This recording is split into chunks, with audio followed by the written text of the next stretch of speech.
Hey. Hey guys. Has made This it. chick was I made dropping it. so many tears in that reaction. Oh yeah, trust me, I'm getting a lot of comments about that. So Oh man, nah, but yours was legit, man. I couldn't even watch yours all the way through, man. You starting to get me teared up. But yeah, okay, so everybody, we are back. This is the part 2 of our live discussion of The Walking Dead premiere season 7. The last one that we did, I don't know if you know, Jeremy, but the audio had issues. YouTube, they're still working on it. In a couple of days, audio should come back, which is the craziest thing. Messed up. Yeah, all the audio just got like stopped and wiped. You know what I'm saying? So in the chat, and you found that out after it was over. As soon as it was over with, no. So the whole entire time, people could hear us, but then after it uploaded, like it was completely wiped. So everybody in the chat, hey, make sure y'all let us know if y'all can hear us. We want to make sure y'all are staying in with this entire thing. But the last one that we did, the first chat part 1, it will be up within the next couple of days, hopefully. Where is the sound? How are you? Okay, cool. All right, can everybody hear us? We just want to make sure. I'll probably pop in there just to be sure and to troll people. All right, so shout out to that one, Odika. He said we can hear you guys. So all right, man, appreciate it. All right, everybody. Well, this is part 2. What we're going to be going in on is the negatives. And we will also be talking about moving forward with, this season. Like some of us, this episode hit us a little bit harder than we would have liked. And some of us are debating quitting for a little while. So let's do a quick recap. I mean, just as brief as you can. What did this episode do to you personally? Anybody that want to start? It traumatized me, fam. I was like, it was the most, hands down, the most disturbing, brutal episode to watch. Yeah, nah, I totally agree. Yeah, I think for me, it raised the stakes. It made me reevaluate Scott Gimple entirely, because this whole summer I've been talking shit about us. Like this Hobbit motherfucker to put this fucking cliffhanger, has been going in on Scott Gimple. Did Greg Nicotero direct that episode? Yeah, yeah, he did. And they crafted the the best episode so far for me. Yeah, no, hand down. This is definitely one of their best episodes ever. I mean, I think that across the board, not just in their ratings, but people that have reacted and talked about it, nobody has been kind of laughing this episode off. Everybody was affected in some kind of way, shape, or form. So that, shows the devotion that everybody did, as far as the actors, as far as the multi-layered dimensions of how they designed the episode. And I mean, they gave us one of the best villains to date right now. Within 2 episodes, he's been established as being one of the best villains on TV, which is crazy. I mean, it's only been 2 episodes, but Jeffrey Dean is lit right now. Iman, what did the episode do to you? Because I'm more interested in you.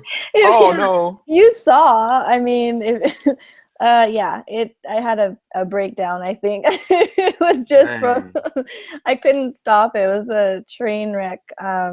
Basically. Yeah, it was. It's hard to see people getting their brains, bashed in, their heads bashed in, and it's not normal. Like, you shouldn't watch that and be like, oh yeah, that's cool.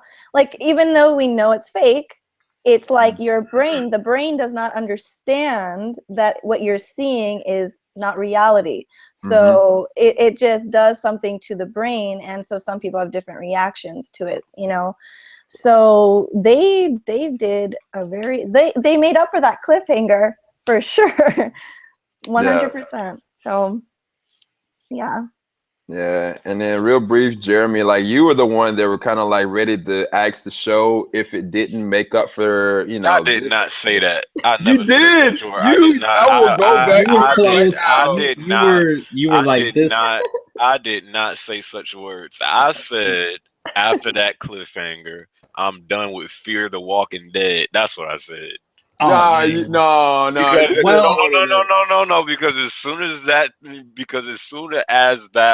last episode for last season ended, then they started, to say, look forward to Fear the Walking Dead season 10. I was like, no, like I didn't want to watch none of that. But that was hands down going to tune into, seeing what they did for the next season. Don't drop The Walking Dead. Oh my gosh. Okay. So this is the only show that I watch right now on True. like on TV. So I ain't gonna drop it. I mean, true. Yeah, you be putting in so much work with the games and stuff like that. So this is one of the only ones I've seen your discussion. So, I mean, that's true. That's true. But yeah, man, like she said, like there's been so many different people that have reactions. For me, just to kind of recap the last time, I'm not gonna mention it anymore. In my reaction, y'all know I just dipped. Like I peaced out, got off my couch, closed the This man was door. like, I'm sorry, YouTube. I'm sorry. I was gone. Yeah. Literally closed the apartment door. I said, damn. Actually heard it slam and everything. Jesus. Like I took it like there was a point in my mind, like she said, it was like I displaced reality with fiction. Like I took it so personally. I felt it personally. And I was like, man, I don't want to see this dude head get bashed in. I mean, set aside from me literally just having one of the happiest moments in my life the day before, I was just like, dude, I can't do this right now. I really couldn't. And I've never had that kind of emotional response before. Like sometimes I might go like this, or sometimes I'll be like, but I've never just like, I can't. But I mean, on live television, I was like, I don't know. It was messing me up, man. I'm sorry for anybody that's still upset about that, but that was my true reaction to it. Like my mind just could not go there. And I mean, I wouldn't change it for anything because in that moment, it would have destroyed me. So, but moving forward, so the negatives of the episode, I know we all gave this episode a 10 out of 10, right? Yeah, I think so. Yeah. So, what were some of the negatives? I know you had some, Jarrell. I had some critiques, but not any necessarily negatives. Across the board, what are some of the negatives y'all could kind of point out this episode, even though it was definitely their best that they've had in the series? Sure. Yeah. And yeah, again, I mentioned this before, but just to reiterate, even something that's a 10 out of 10, there is always flaws. It's just, whether the positives, outweigh the flaws is, the thing for me. But there's always flaws. Let's see. Well, I mean, for me personally, I don't know that the premiere made up for the cliffhanger. I still feel like the cliffhanger was just genuinely a bad idea. Like the episode that we got is great, but the cliffhanger didn't do anything. It was a commercial move, not a creative move. You know what I mean? Like it was an audience manipulation, which I didn't really care for. Are you talking about last season or the last season, the season 6 finale? I mean, the premiere was great, but the cliffhanger is still just like it really wasn't necessary, especially since it took I think about 20 minutes for them to get to the actual death scene in the premiere. So there is that. This one's difficult because I thought it was such a perfect episode, but I was able to pull out some things like killing Abraham. Like it was kind of weird to watch Abraham die, and I was relieved. Like I liked the character, but I didn't like. It wasn't like this huge jolt because I was just like, oh, it wasn't Maggie. You know what I'm saying? I was like, oh shit, it wasn't Glenn. Woo! Abraham went out like a G. He did though. He really did. He went out like a straight up soldier, man. I guess flip my nuts. I don't know how he did legit. I don't know how it affected you guys, but I wish it had more of a emotional punch. It's just that he hasn't been there enough on the show for me personally for it to have been like a Glenn moment. I think that was the whole, part of why they decided to kill two people because Abraham, again, he's a good character, but I don't think people were going to shed tears over him. Yeah. Yeah. That's why they threw in Glenn. Yeah. It kind of felt anticlimactic. I don't know if you guys felt the same. I mean, I guess I do have something to say about it because how many times that Glenn defied death not just in the 7th season, but throughout the series, there was always nudges to Glenn. And I think that they were like, okay, I'm going to give you a death, and it's going to be brutal, and you're going to think this character is safe, right? Like, as soon as Abraham's death was like, okay, if I had never seen the show and I looked at it, I was like, all right, so that's the death. That was terrible. That was messed up. And I don't really have any connection with the character. And then as soon as it happened with Glenn, it had even more of an emotional pull because of the fact that I thought that Glenn was safe. And then as soon as Daryl hit him, I was like, either Daryl or Glenn could die now. And I think that was the thing about the episode that I love, is the fact that after Abraham's death, there was anybody could have died at any point, and I would have believed it. It could have been Carl. It could have been Daryl. It could have been Michonne. I mean, quite honestly, he could have easily went and just bashed Michonne's head in just because. And I would have believed it because he said, look, I will shut it down. And I mean, I was like, dang, somebody's about to really get it. And I think that was the reason why they did that. I mean, if it had been, say, hypothetically speaking, just Daryl, they just ate up Daryl, right? And then turn around like Abraham socked him in the face, and then they just killed, Glenn. I wouldn't have had this shock. I would have just been like, yo, turn this episode off. This is too much. Because, I mean, it would, like, for both of them to have died, just on how it affected me with Glenn, it would have been too much for me. And I think the general audience, real talk, they wouldn't have been able to handle it, personally, in my opinion. Did y'all see that, like, leak scene of, I think it was the death of Maggie? Jarrell did. I did, actually. Yeah, I made a reaction video to that. The day before the premiere. If they like actually showed that jump would have been crazy. Yeah. That would have been a bit much. I mean, all right, just take this in.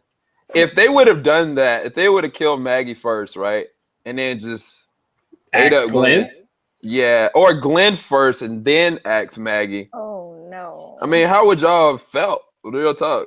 I'd be done.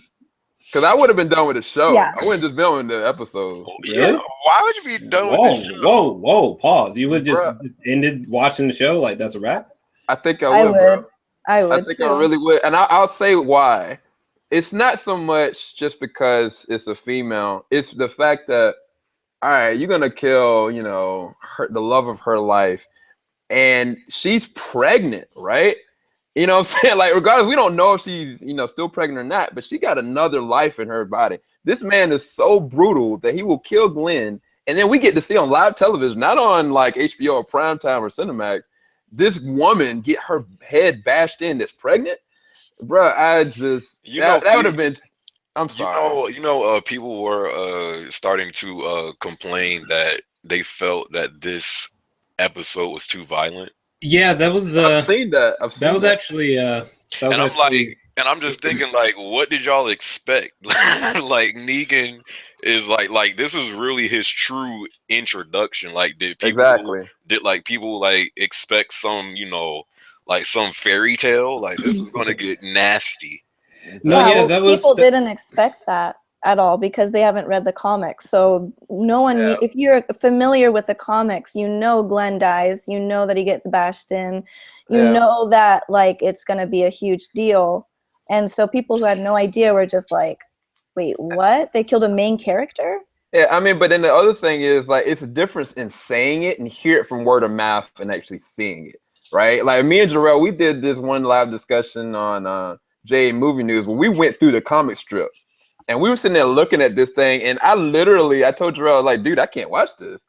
I was like, I started picturing in my head, like, what if they actually did this way, And I think that if real people, like, really started to figure, like, all right, this is going to be very grotesque, and they had to watch it and see it and then live it. I think that they just weren't ready, man. Like, I told people, one of my friends, Melvin, I said to him, he was like, all right, man, I'm going to watch the episode or whatever. And this dude, he hit me back in the midway. He was like, I can't watch this. He was like, dude, I'm about to straight up throw up. This is terrible. And then he didn't even finish it. And then eventually he went back and looked at the rest of it. And he was like, man, dude, I need a break. And I mean, this dude, he's been watching it since day one. But he never read the comic strip. So he didn't have the understanding. He knew it could have been Glenn. but I think it's a difference in word of mouth and then association of actually seeing it. I think for us as reviewers and people that have looked at the comics, we were kind of prepared to an extent, but not to the range and the well placement for this practical effects and then the acting. It's just the perfect picture or comic to real life, in my opinion. I agree. Yeah, I don't know. I mean, was the show too brutal? I think that's probably been the largest negative about the premiere. And as far as just the Maggie and Glenn thing goes, if they were both axed off at the same time, I don't know that I would just stop watching the show completely. I mean, I don't want to dig too deep into the Red Wedding because surprisingly, there is some people who haven't seen Game of Thrones. But I mean, there are some things about the Red Wedding that were technically far worse, you know. So I don't know that I could just stop watching the show just completely. You know? Yeah, but can I have to say, okay, so I'm not gonna. I don't want to spoil it. So I agree because there's a crazy. There's one part during the. Hey, I can't. We're not gonna talk anymore about Game of Thrones, but I will say I think the difference is that Maggie and Glenn have been there for like far more longer, and so we had built up that relationship with them over the years. And Maggie has done so much. She's on the top two. She's the top characters of the show. She's a main character, and she's loved. So let's say. Yeah, I don't want to go into it because I don't want to spoil. But that you're definitely right. I mean, I don't blame people for stopping watching Game of Thrones after that either. That's just, and you know what? The Walking Dead has nothing on Game of Thrones when it comes to brutality. No, not at all. And so I want to just say, because people are like, "Do you realize this is a show?" I'm like, "Do you realize I watch Game of Thrones? I can handle some dark stuff, but this was just different. The way they did it was just, I don't know, it was a nightmare." Yeah, I think with the Game of Thrones, without spoiling anything, we're used to people that we try to care about dying. It's a rule of thumb: never get invested with anybody, right? With The Walking Dead, that's the opposite of that. We're used to shipping people. We're used to shipping before there even is a relationship. We're like, oh well, I can't wait for this person to come, even if they might die. Case in point, Daryl was supposed to have been dead, season 1, but he's not. But to be fair, though, I think, granted, they went further than anyone imagined. Good God, holy shit! They even surprised me. I was like, oh shit. But I think I had the same issue with people when Darren Aronofsky, he made Noah.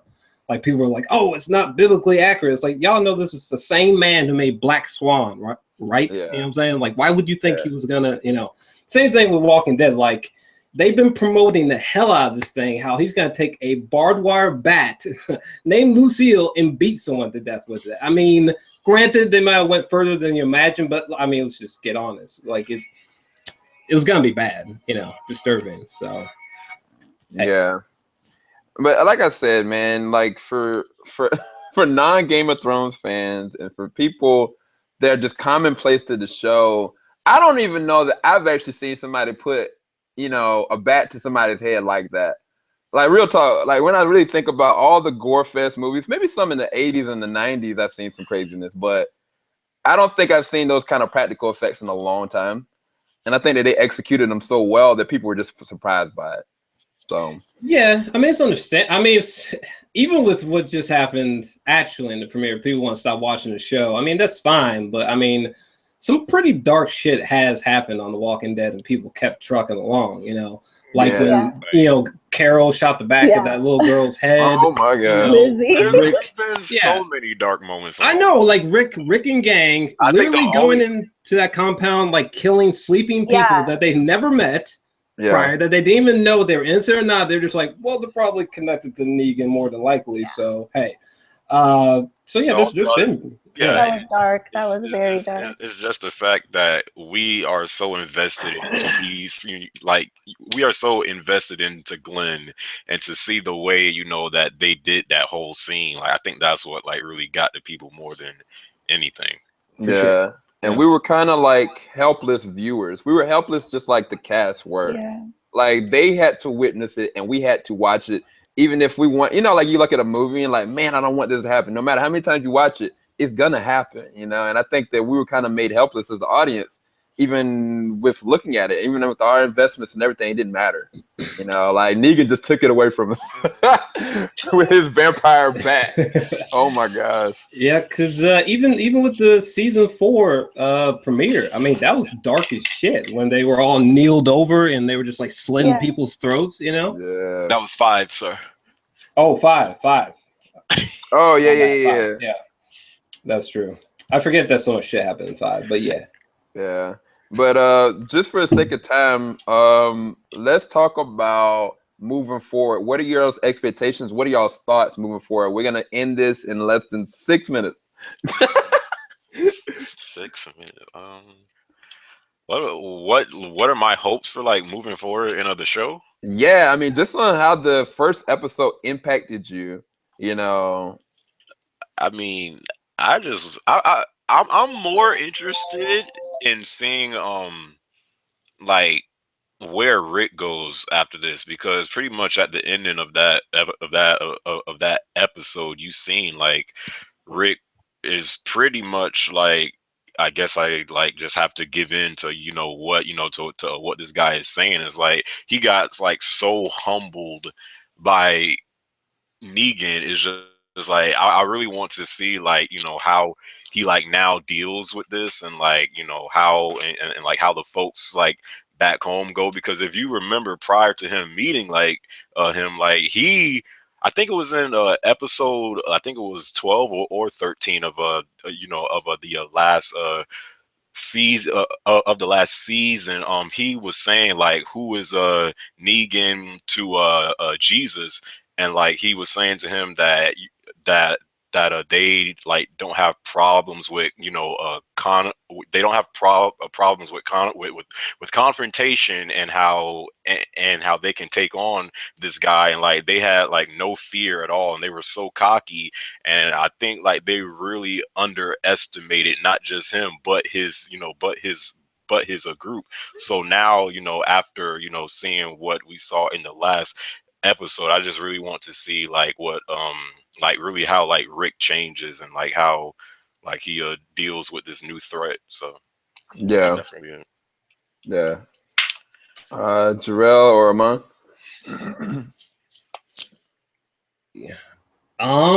Things that I hope to see going forth. I want them to keep this momentum going, not in the sense that like tone necessarily, because I mean like it was so dark in the premiere, good God. But I just hope that this sharp narrative, storytelling wise, keeps going. I hope that we don't like go into the next episode and like the next like 4 episodes are completely boring, and then all of a sudden it's great. You know what I mean? Like I hope they keep up this momentum of like, oh, this is exciting. This is like got my blood going. Like this is a great return. Now is not the time to start lacking on the story because you hit it out of the park with the premiere, for example. Yeah. So, yeah. Basically. I know they did say the next show is going to be like much lighter and more like it's going to have like a much lighter tone than how the first episode was. So. Yeah. Yeah, I mean, I think that from looking at the previews, they showed like Ezekiel, Shiva, the Kingdom, Morgan, Carol. I think based on Ezekiel as a character, it's going to be kind of uncommon for either the fan base is going to like him or they're going to hate him. I think it's going to be very intriguing. I'm actually excited for the Kingdom. I'm excited what it's going to mean as far as the factions. And like Jeremy said, like where Rick's mind is going to be at. I mean, he's a lackey now. He's not the top dog, nor can he do anything about the situation. He's broken. And I think that's what Iman said that she was for the episode, is really broken. I think a lot of people are going to kind of feel that way going into the next episode, which is going to be interesting along for the ride. And I think that based on last season being one of their best, regardless of the season finale, the last season, it kept a steady reign. And I thought that they did a very good job with it. And if they can do anything close to what they did with season 6, with season 7, they're gonna be fine. That's my final thoughts. Iman, you want to close us out? First thing, I can't wait for Rick to bitch slap Negan right back because I didn't like that little slap. That was just so much disrespect. He disrespected Rick, and I did not like that at all. That was not okay. Second, I can't wait to see Sasha and Maggie kind of go forward. You kind of saw them team up at the end. They both lost men they loved, and I know Maggie has a big role in the comics, so I think that's going to happen. And that baby has to live because we need half Asian Glenn on, half little Asian Glenn on in the future. I already saw that. Babies. Where the heck is Judith? Is she back at? Gabriel. Father Gabriel has got her. Okay, right. Yeah. Judith is a question mark. She just comes in and out of the show every She really does. Like I be forgetting about Judith. I be like, how old is Judith? What does she look like? Bro, they changed that baby like each season. Right. They do. Because even when they get to Alexandria, like, didn't Negan say he was going to be back in like a week or some shit? So, like, I don't know. The way they play with time, like, Judith should be looking way different by now. But hey, she should be like about 5 years old at Five? least. Five or 4. Really? Because the last time we saw her, she was walking. was she? Mm-hmm. She wasn't in no stroller. Damn, I don't remember this. But anyway, I don't know. That's not important at all. What's important for Iman is that Negan get that slap. Yeah, I'm not this season. I know. I also, like, I'm not that confident in Maggie's baby. I mean, maybe, I guess you could make an argument that because of that dream sequence, but where they were all at the table. But we'll see what happens, but I'm not confident. I'm saying I hope for it. No! That's our only piece of Glenn. I need that baby. What the heck? What? Sorry, I was reading somebody's comment. Somebody asked me a question like, how do you think that The Walking Dead is going to end? And I don't know how to answer that question. Somebody was like, what if, this whole entire thing was in Rick's mind? And if they end the junk like that, I'll be pissed at myself for watching the show this long. Yeah, like he just wakes up back in the freaking hospital. Be like, if they do some shit like that, I'm gonna visit Scott Gimple personally. Oh no! Rick's mind would be warped by that time. But that's us. No, I don't know, and I don't choose to even go that far. I think that they just need to prove themselves. For me this season, that's the only thing that I need from them. I'm not even going to read the comics at this point. I'm just going to wait and see how they go in stride. But that first episode by far was their best of the whole entire series. And from that point on, they need to move up. If they don't, that's going to be a problem. So that's my final thoughts. How far ahead are the comics compared to a lot? Series? It's a lot, bro. It's a whole lot. So like, take that episode last night was like 100 issue number 100. They're on like issue number 160 something now. So it's a long amount of time. Yeah, I know. Robert said that he could see himself, easily going to like. I think he had charted a course to like issue 300. I think currently. So yeah. Far ahead. Sure. But we're gonna close this out, everybody. If you can, go to the description bar below, check out Iman Snow, check out the Gamer 2323, Jarrell's Alexandria. Go and check out their channels between reviews, reactions, discussions, gaming reviews, gaming unboxings. They've got a lot of great content. Thanks everybody for checking us out. Anybody that's a Flash fan, we're definitely going to be doing reviews. At least me, Iman, Jarrell, we're going to be doing reviews and maybe a discussion at some point. But we can't miss the Flash, y'all. I apologize. Yeah, the spectacular, amazing Flash. Oh, snap. Oh, snap. Okay. That's no shade to anybody that's not a fan of the Flash. Direct shade, by the way. But all right, you guys. Until next time, we'll try to come back on maybe like I don't even know when we're gonna do it. It'll probably be a Monday again. But yeah, we'll talk to y'all soon. Peace. Oh.